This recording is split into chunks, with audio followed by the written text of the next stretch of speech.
आइए जानते हैं आज के प्रमुख अंतर्राष्ट्रीय खबरों को। पहले एक नजर हेडलाइंस पर।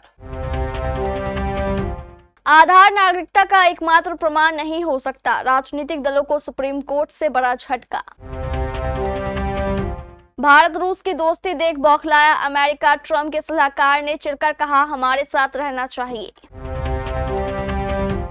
अपनी फैमिली की पाकिस्तान की डील के लिए ट्रंप ने भारत से दोस्ती की बलि दे दी।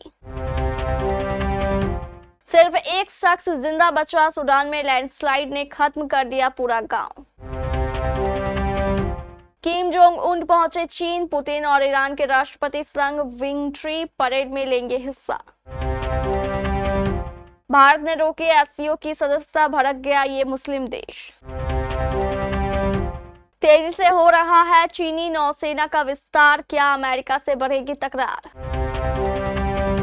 हादसे का शिकार होने से बची यूरोपीय आयोग की प्रमुख, कैसे हवा में बंद हो गया विमान का जीपीएस। एक पाकिस्तानी की धमकी पर भड़क पड़े एलन मस्क, दिया ऐसा जवाब कि लोगों ने कहा बात तो सही है। और टी20 वर्ल्ड कप से पहले ऑस्ट्रेलिया क्रिकेट में हरकत, मिचेल स्टार्क ने कर दी संन्यास की घोषणा। सुप्रीम कोर्ट ने सोमवार को राजनीतिक दलों की इस मांग को खारिज कर दिया कि चुनाव आयोग को आधार कार्ड को नागरिकता के प्रमाण के रूप में स्वीकार करने का निर्देश दिया जाए, ताकि लोग विशेष गहन पुनरीक्षण के बाद तैयार बिहार मतदाता सूची में अपना नाम दर्ज करा सके।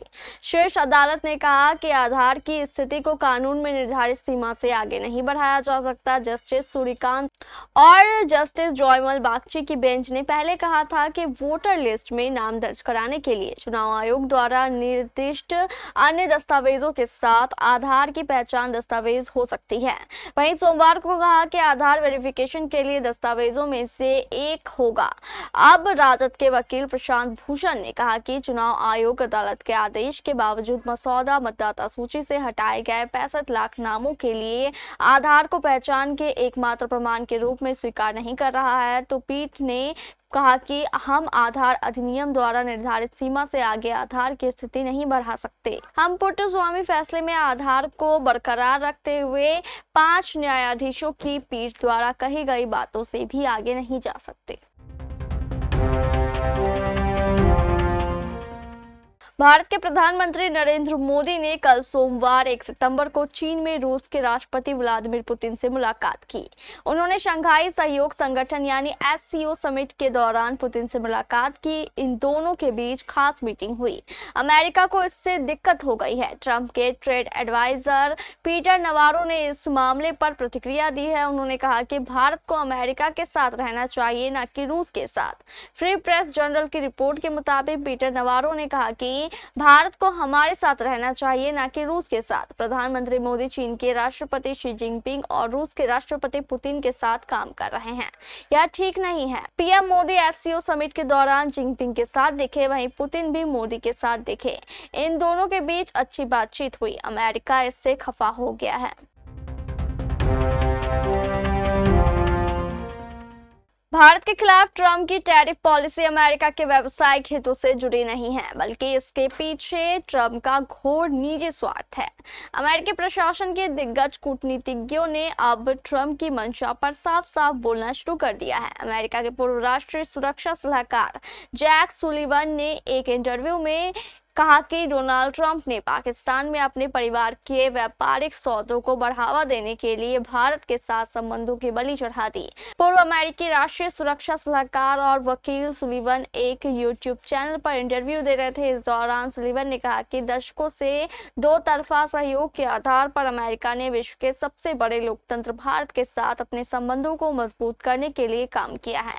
एक ऐसा देश जिसका साथ हमेशा प्रौद्योगिकी, प्रतिभा, अर्थशास्त्र और चीन की रणनीतिक झुकाव का मुकाबला करने के मामले में एकजुट होना चाहिए। इस मोर्चे पर महत्वपूर्ण प्रगति हुई।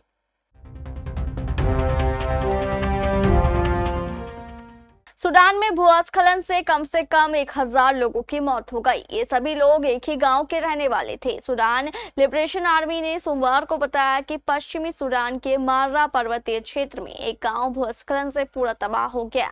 इससे गांव के रहने वाले करीब 1000 लोगों की मौत हो गई। इस हादसे के बाद पूरे गांव में सिर्फ एक ही शख्स जीवित बचा है।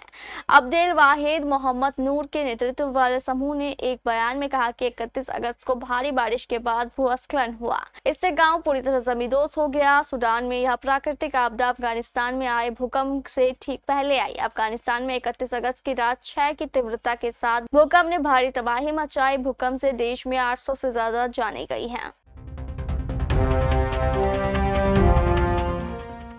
उत्तर कोरिया के नेता किम जोंग उन चीन की विक्ट्री परेड में हिस्सा लेने के लिए चीन पहुंच गए हैं। उत्तर कोरिया के सरकारी मीडिया का कहना है कि वह बुधवार को बीजिंग में होने वाली सैन्य परेड में चीनी राष्ट्रपति शी जिनपिंग और रूसी राष्ट्रपति व्लादिमीर पुतिन के साथ हिस्सा लेंगे। इस परेड में ईरान के राष्ट्रपति मसूद पेजेश्कियान भी शामिल होंगे। उत्तर कोरियाई सरकारी मीडिया ने मंगलवार को बताया कि उत्तर कोरिया के नेता किम जोंग उन तड़के अपनी स्पेशल ट्रेन से चीन पहुंच गए, जहां वह द्वितीय विश्व युद्ध में जापान के औपचारिक सरेंडर की वर्षगांठ के मौके पर आयोजित विक्ट्री परेड में हिस्सा लेंगे।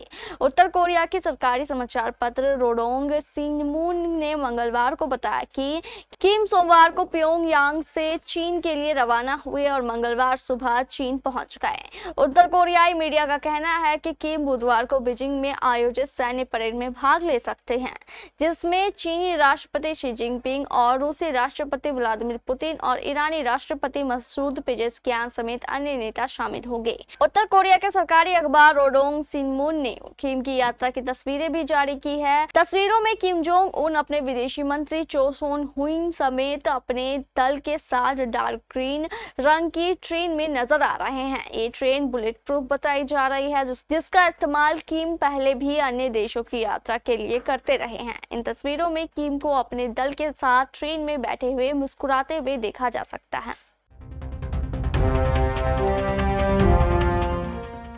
संघाई सहयोग संगठन यानी एससीओ के मंच पर कूटनीतिक खींचतान तेज हो गई है। अजरबैजान ने आरोप लगाया है कि भारत ने उसके पूर्ण सदस्यता आवेदन को रोक दिया है। ये आरोप ऐसे समय में सामने आया है जब अजरबैजान पाकिस्तान का सबसे करीबी सहयोगी माना जाता है और कई बार भारत विरोधी मुद्दों पर उसके साथ खड़ा दिखाई दिया है। हालांकि भारत की ओर से इस दावे पर अब तक कोई आधिकारिक प्रतिक्रिया नहीं दी गई है। चीन के तियानजिन शहर में चल रहे एससीओ शिखर सम्मेलन में अजरबैजान डायलॉग पार्टनर के रूप में शामिल हुआ था। अजरबैजानी मीडिया न्यूज एजेंट की रिपोर्ट में कहा गया कि चीन ने इस आवेदन के पक्ष में समर्थन दोहराया, लेकिन भारत ने इसका विरोध किया। रिपोर्ट में भारत के रुख को संघाई भावना के खिलाफ बताया गया है और आरोप लगाया है कि भारत का यह फैसला अजरबैजान की पाकिस्तान से निपटने से जुड़ा है। समाजवाद बढ़िया है। एक पेंशन भोगी महिला हल्की बेसुरी आवाज में पोर्टेबल कराओके माइक्रोफोन में गा रही है। उसकी आवाज दोस्तों की बातचीत में दब रही है, लेकिन कोरस में वे सब उनका साथ देते हैं। कम्युनिस्ट पार्टी चीन को ताकत और संपन्नता के रास्ते पर ले जाने में मदद करती है। यह कोई आकर्षक गाना नहीं है, लेकिन जब वे तमाम आकार के जहाजों के बीच खड़े क्रेनों के बीच क्षितिज की ओर देखते हैं तो यह गाना बिल्कुल सटीक बैठता है। पीले सागर के तट पर स्थित उत्तर पूर्वी चीन के डालियान का सियोवियांग पार्क चीन के सबसे बड़े शिपयार्ड में से एक है। यह लोगों के मिलने जुलने की एक बेहतरीन जगह है, लेकिन हजारों किलोमीटर दूर वॉशिंगटन में व्हाइट हाउस के विश्लेषकों के लिए चीनी जहाज निर्माण का यह केंद्र बढ़ते खतरे जैसा है। यहाँ बड़े पैमाने पर जहाज का निर्माण किया जा रहा है, जो अन्य यूरोपीय देशों के लिए खतरा साबित हो सकता है। यूरोपीय आयोग की प्रमुख उर्सुला वान डेर लेयन का विमान हादसे का शिकार होने से बच गया। आयोग के प्रवक्ता के मुताबिक रविवार को जब यूरोप की शीर्ष नेता दक्षिणी बुल्गारिया में एक कार्यक्रम में हिस्सा लेने जा रही थी, तब उनके विमान का जीपीएस अचानक बंद हो गया। हालांकि पायलट ने समझबूझ से विमान को सही सलामत लैंड करा दिया। आयोग की तरफ से दावा किया गया कि उसे बुल्गारिया के अधिकारियों से जानकारी मिली है कि इस घटना के पीछे रूस का हाथ होने का सबसे ज्यादा ज्यादा शक है। अमेरिकी अखबार द फाइनेंशियल टाइम्स ने सूत्रों के हवाले से दावा किया है कि वॉन डेर लियन का विमान जीपीएस बंद होने के बाद प्लोवदीव एयरपोर्ट पर उतरा। विमान को सही सलामत लैंड कराने के लिए पायलट को कागज वाले नक्शों का इस्तेमाल कर रास्ता ढूंढना पड़ा। बाद में बुल्गारिया की सरकार ने भी इसकी पुष्टि की कि यूरोपीय आयोग के अध्यक्ष जिस वक्त फ्लाइट में थी उसी वक्त विमान के जीपीएस सिस्टम को जानकारी पहुंचाने वाले सैटेलाइट सिग्नल अचानक बंद हो गए। इसके बाद विमान की सुरक्षा और हवाई नियंत्रण बनाए रखने के लिए लैंडिंग के दूसरे तरीकों को आजमाया गया।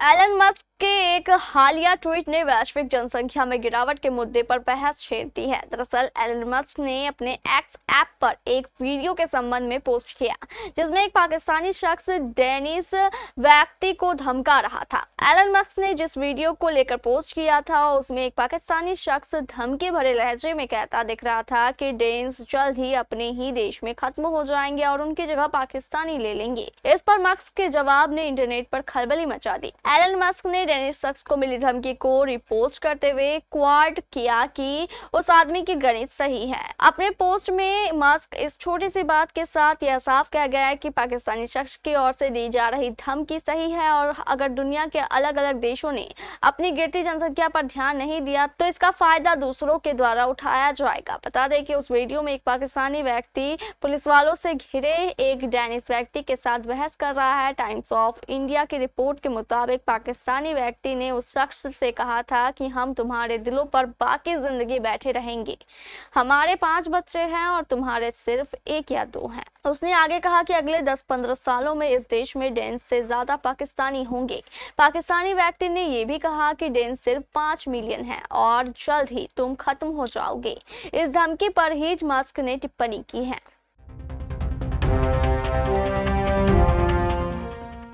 ऑस्ट्रेलिया के अनुभवी तेज गेंदबाज मिचेल स्टार्क अचानक ही टी20 क्रिकेट से संन्यास की घोषणा कर सबको हैरान कर दिया है। उन्होंने 2026 टी20 वर्ल्ड कप से कुछ महीने पहले टी20 इंटरनेशनल को अलविदा कह दिया है। अगले साल जनवरी में 36 साल के होने जा रहे मिचेल स्टार्क ने टेस्ट और वनडे क्रिकेट में अपने करियर को बढ़ाने के लिए यह फैसला लिया। खासकर भारत दौरे, एसेज और 2027 में दक्षिण अफ्रीका में होने वाले वनडे वर्ल्ड कप को ध्यान में रखते हुए उन्होंने यह कदम उठाया। स्टार्क ने यह बयान में कहा है कि टेस्ट क्रिकेट हमेशा से ही मेरी सबसे बड़ी प्राथमिकता रही। मैंने ऑस्ट्रेलिया के लिए खेले गए हर टी20 मैच का मजा लिया, खासकर 2021 वर्ल्ड कप का। ये बात इसलिए नहीं है कि हमने ट्रॉफी जीती थी, बल्कि वो टीम और टूर्नामेंट अलग था। आने वाले भारतीय टेस्ट दौरे, एसेज और 2027 के वनडे वर्ल्ड कप को देखते हुए मुझे ऐसा लगता है कि मेरे लिए फ्रेशनेस, फिटनेस और बेस्ट प्रदर्शन बनाए रखने का सबसे अच्छा तरीका है। यह गेंदबाजी यूनिट को टी20 वर्ल्ड कप के लिए तैयार करने का समय भी है।